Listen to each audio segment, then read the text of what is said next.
I'm John Crossman, and welcome to What Does a Video Cost? In this segment, we're going to talk about pre-production, and this is kind of a summary of, we've talked about scope and subject, we've talked about scripting and location, and we've talked about talent and crew. One affects the other, but really it starts with the scope.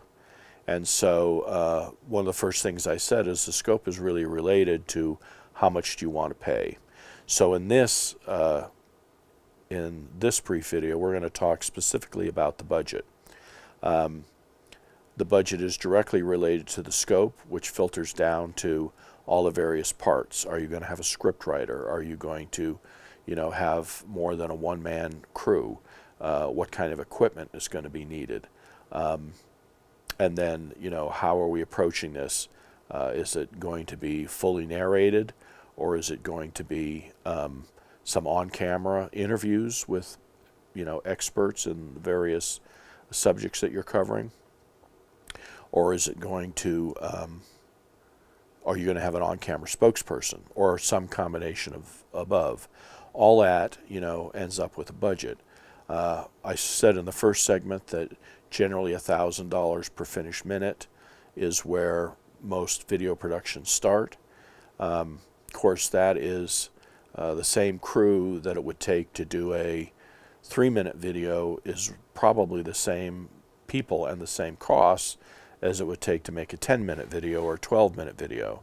The difference might be additional locations, which would add to the cost. If there is an on-camera talent, then, and you can't get all of that shot in one place in one day, then that is going to add to your budget.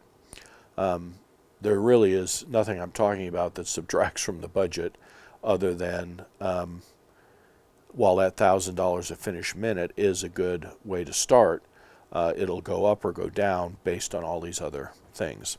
And that's why it's important to take the time in pre-production.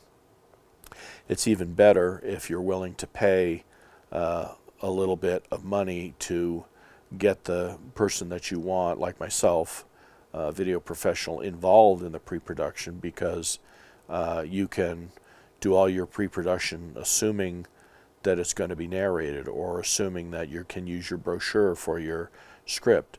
And if you're doing all that work and then you hire a video professional, you're either going to have to redo a chunk of that work, or you're going to have to pay a lot more than what you thought it would cost as you're trying to now hit a budget number without having the right information that you needed when you were planning it. So in order to get a good idea of your budget, it really is a good idea to pay someone for a day, or once you've kind of done your preliminary work, to reach out to either someone that you are planning on hiring, or someone that you've hired in the past, or someone that has some experience in this, and they can look through your pre-production and go, yeah, you're talking about an $8,000 shoot and whatnot, or a $4,000 or a $40,000 shoot. All of those things impact, because the things that you can't get captured in your production, which is the next step, which you've planned for in pre-production, that falls now into post-production of how do you make it work. And the more things you have to figure out, well, how is it going to work in post-production, the numbers start to go geometric on you. Just as your on-camera talent should be budgeted in the fact that they have the script ahead of time and they're able to become familiar with it, so that really when you get to production, they're just giving you, a couple of different interpretations of how they think it could be read. If they don't see the script till the day they show up and you're ready to shoot, everybody's waiting for them to get ready. Now, you can use a teleprompter, many people do, for on-camera talent, but if your camera's moving, or if you want the camera to move while the person's talking, then that becomes very problematic, because the farther away they are from the camera, the harder it is to read the teleprompter, and the teleprompter, even modern small ones that go on small cameras are still too much weight and everything else to haul around like you would just a camera. And so if the production doesn't go well and they go, well, we can cover this with a graphic in post, yes, you can. But had you planned to spend for someone to create a graphic in post? A graphic in post can be very simple and look nice for, 20 minutes worth of time. Or if, something gets pushed into post-production that's complex, it can take a whole day. I'm going to show you this shot that's animating on now. That took 10 hours to create, and I didn't even draw the drawing. I simply bought the drawing, which costs money, but not a great deal of money, an ink drawing of this little village, and then I had to go back through and reveal each line as if it was being drawn on. Makes it very visually interesting and keeps your attention while you're listening to what the narrator is saying. But you look at that and you'd never guess that took 10 hours to make that graphic. It goes by in 20 seconds. So these are things you can talk about in pre-production if it has to do with, if you're dealing with somebody like myself that would shoot and edit it, or if you're not.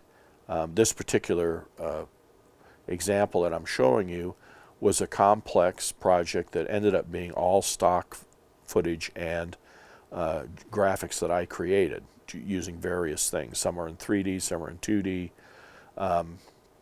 And some of the most complex graphics took 10 minutes. And some of the simplest graphics, like this little village, took all day. So you can't just look at something and know without having the experience of how long that will take to do in that certain way. So that's where the rubber hits the road, really, in a budget. You're probably paying about $500 a day for each person on the crew. You're probably paying between $400 and $800 a day for the equipment package that you'll be using, depending on how many lights and how complex the sound has to be. A weekly trip, so that was usually a day of travel, 3 days of production, and if it was close enough, we'd travel home at the end of the third day. If it wasn't, we'd travel on the fourth day. We were basically budgeting about $10,000 in cost to get a shoot like that done. So those are the kind of ranges you're talking about. If you don't have that kind of money, then you need to make the scope smaller.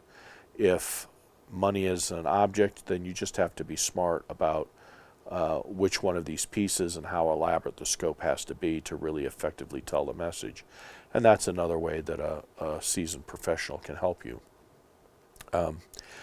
So that's the end of this little row of pre-production videos.